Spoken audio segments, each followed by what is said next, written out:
Jai Hind everyone, myself Geeta Patel, back with 5 new words which are going to be very useful for your government exams. Let's start. Number 1, gregarious, fond of company, sociable and friendly, मिलनसार.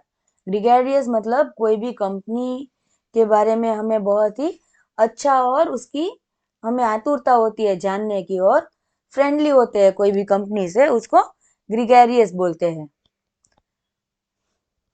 Ineffable, too great or extreme to be expressed or described in words. वर्णन से परे. कोई भी अच्छी सी चीज होती है तो हम उसको बहुत ही उसको डिस्क्राइब करने के लिए हमारे पास शब्द ही नहीं होते हैं, उसको इनएफेबल बोलते हैं. क्विंटेंसेंशियल, रिप्रेजेंटिंग द मोस्ट परफेक्ट और टिपिकल एग्जाम्पल ऑफ क्वालिटी और क्लास. आदर्स.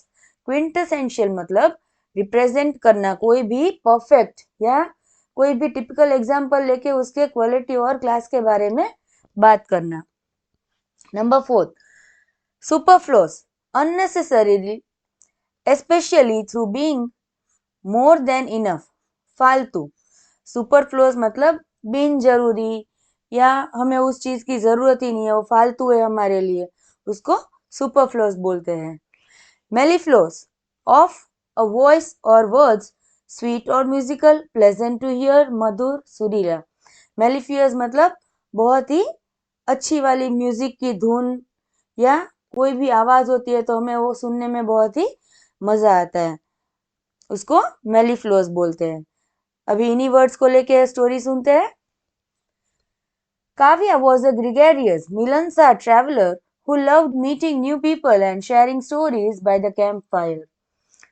काव्या जो लड़की थी वो अपने ट्रैवलिंग के दरमियान और मीटिंग के दरमियान अपनी स्टोरीज शेयर करती थी. और कहाँ पे करती थी वो?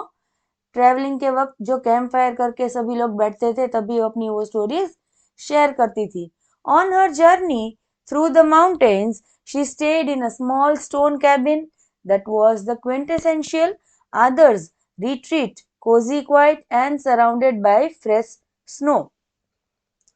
काव्या कहाँ पे रुकी थी? छोटे से स्टोन वाले कैबिन में, और बहुत ही आदर्स और रिट्रीट, कोजी और एकदम शांत पूर्वक, और उसके आजू बाजू में स्नो था, फ्रेश वाला स्नो था. One evening she heard a mellifluous, madhur sound drifting through the trees. It was a local villager playing a wooden flute. एक दिन उसने क्या सुना? बहुत ही मस्त धुन वाली आवाज सुनी उसने पेड़ों के पीछे से. तो वहां पे एक गांव का लड़का जो था वो फ्लूट बजा रहा था, बांसुरी बजा रहा था. The melody was so pure and haunting that Kavya felt ineffable. वर्णन से परे, sense of peace, a feeling so deep that no words could truly describe it. यहाँ पे जब वो बांसुरी सुनती है तो बहुत ही एकदम मधुर वाली आवाज सुन रही है और बहुत ही पीस वाली, तो वो उसको डिस्क्राइब ही नहीं कर पा रही है एकदम से. She tried to write about the moment in her diary, but quickly realized that any extra descriptions were superfluous. फालतू. The music and the mountains had already expressed everything perfectly. जब वो यहाँ पे लिख रही थी अपनी डायरी में तो उसके पास वो शब्द ही नहीं आ रहे थे, पर उसने ये भी सोचा कि म्यूजिक और माउंटेन्स दोनों ही मिलके वो पूरा कर रहे हैं एकदम से एक्सप्रेस जो करना चाहती है वो. अभी इसी कहानी को हिंदी में सुनते हैं. काव्या एक मिलनसार ग्रेगरियस यात्री थी जिसे नए लोगों से मिलना और कैंप फायर के पास बैठकर कहानियां साझा करना बहुत पसंद था. अपनी हिमालय यात्रा के दौरान वह एक छोटे से पत्थर के कैबिन में रुकी जो कि एक आदर्श क्विंटेसेंशियल पहाड़ी घर था, शांत, आरामदायक और चारों ओर से बर्फ से घिरा हुआ. एक शाम उसने पेड़ों के बीच से आती एक मधुर मेलोफियस आवाज सुनी. वह एक स्थानीय निवासी था जो बांसुरी की धुन बजा रहा था. वह धुन इतनी शुद्ध थी और प्यारी थी कि काव्या को एक इनएफेबल शांति, नामुमकिन शांति का अनुभव हुआ. एक ऐसा एहसास जिसे शब्दों में बयां नहीं कर पा रही थी वो.